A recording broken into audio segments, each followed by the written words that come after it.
Let's face it, building a cinematic universe isn't easy. But Sony's Spider-Man universe has been a wild roller coaster ride of highs, lows, and downright puzzling choices. It all started with Venom defying expectations and raking in a whopping $856 million at the box office. Then came the disaster that was Morbius. And let's not even get started on the mixed reception to Madam Web and Kraven the Hunter. What went wrong? How did Sony fumble such a promising roster of characters? Here's a breakdown of the 5 major mistakes that got us here. But before we start, don't forget to like and subscribe for more. First off, Sony made a risky bet by sidelining Spider-Man himself in a Spider-Man universe. Bold move, sure, but also baffling.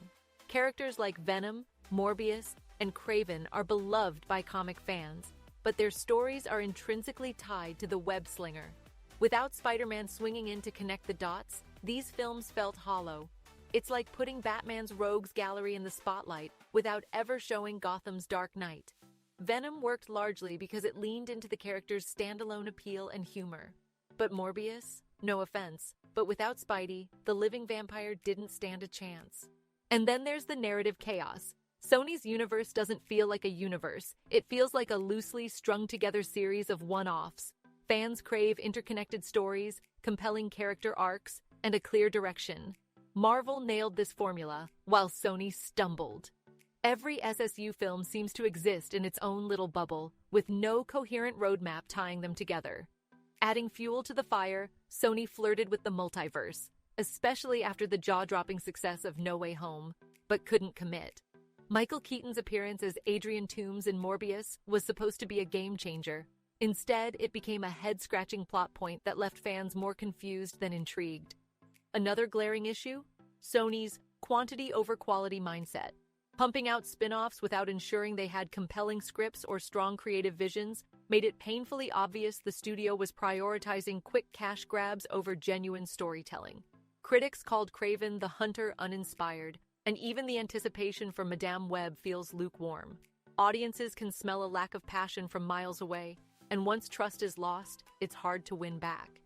Finally, the studio completely overlooked other potential Spider-Man options. Yes, Tom Holland is tied up in the MCU, but why not bring in Miles Morales or a new version of Peter Parker? Fans have been clamoring for Miles to make his live-action debut, especially after the massive success of Spider-Man Into the Spider-Verse. He's a fresh, exciting character who could have anchored the SSU in a way no solo villain ever could.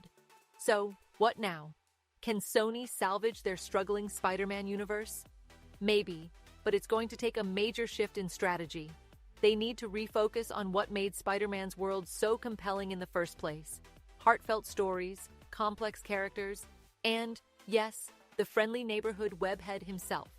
Whether that means introducing Miles Morales, striking a new deal with Marvel, or simply slowing down and putting quality first, Sony still has a shot at redemption. Here's hoping they stick the landing next time. What's your take? Drop your comments below.